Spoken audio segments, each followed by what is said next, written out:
I don't know if you can hear it, but the wind is blowing so much.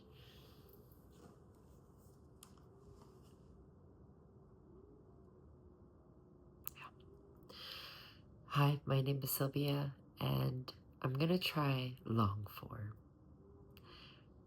I wanted to talk about the adultification of children. Um, Sorry, I'm having a lot of doubt, just a lot of imposter syndrome thoughts. It just like takes over. I was adultified at a really young age. I am the youngest of two. I have an older brother, and I think that there's multiple reasons why. And I wanted to share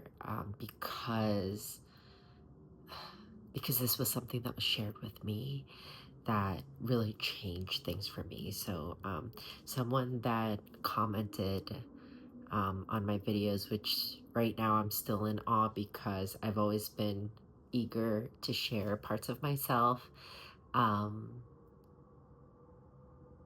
and was hopeful that maybe it would lead to someone else sharing a part of themselves, um, where I could learn from them and I can also relate to them and not feel so alone.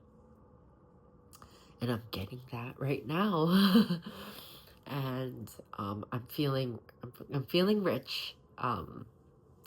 And so someone commented that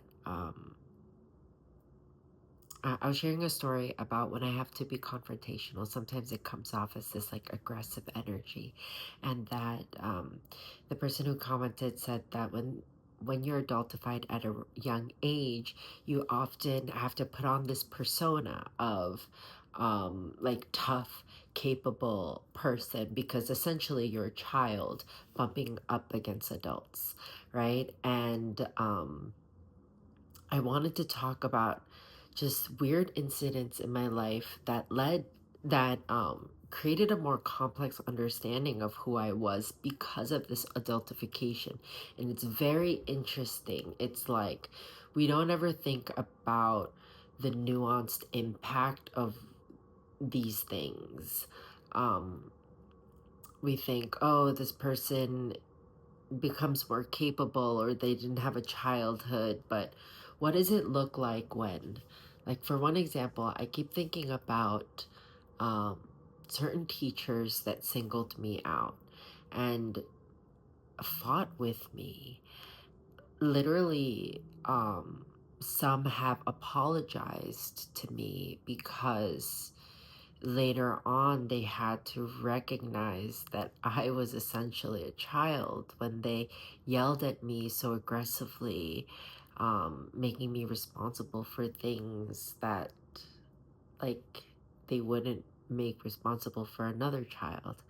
And I think the thing about being adultified early is and this person also shared that their mother said that they were born old, and that maybe that was an easy was also an easy convenience for the mother because ultimately that allowed her to place undue responsibility onto someone who was essentially a child, a very wise and intellectual and intuitive child, but still a child, right? So the thing about being called like or being characterized as that, um and I don't know if it's convenient, sorry, that made me cry because yeah, these children are really beautiful. um Sometimes that's taken away, but what I wanted to talk about was when ooh, when you're put into these positions at a young age, um you may adapt a very defensive, confrontational style, um, because maybe you were gaslit and not heard and not respected as a child, but you were correct. You had responsibility to support your parents in some way. Either you were, most likely, you were their eyes and ears. There's also people with parents with disability who are blind or deaf, who also relate to this, but being a child of immigrants who never learned the language and being, you know, their eyes and ears and protector, right? I had to know processes, really adult processes, before I knew what I wanted or what I loved, or even to a certain extent knew what hobbies I had in full. So um uh huh, that made me go completely blank. Um but the thing about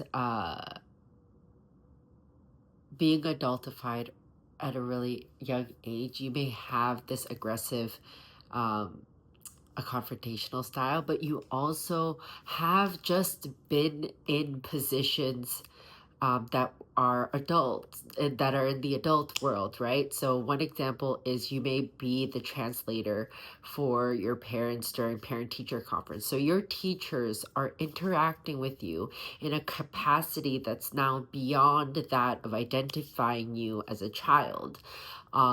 In some ways they're speaking to you, they're not speaking to the parents.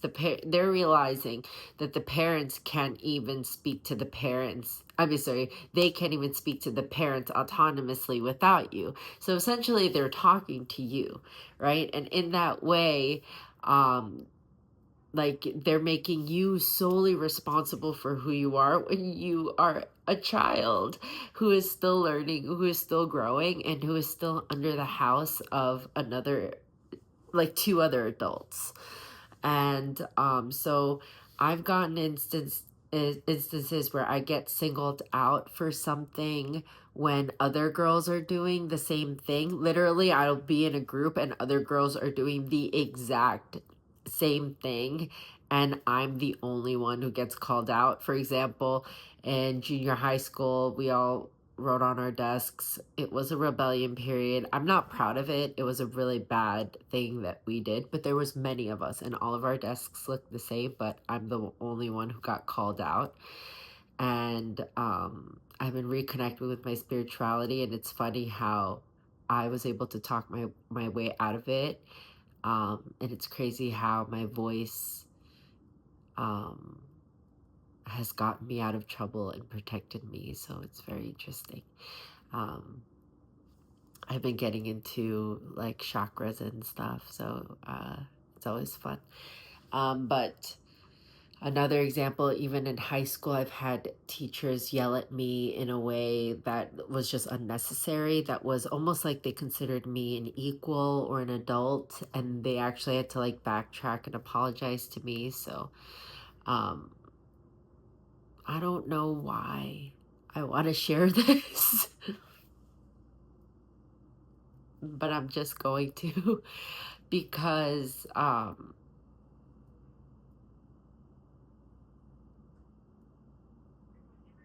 because the person who shared this information with me said that they found these stories valuable.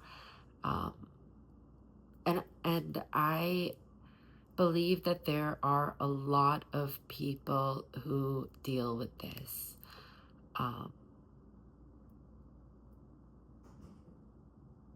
and in some way they had to do a lot of self-discovery, right, on their own, because when you're adultified, there is a missing link between the child and the parent.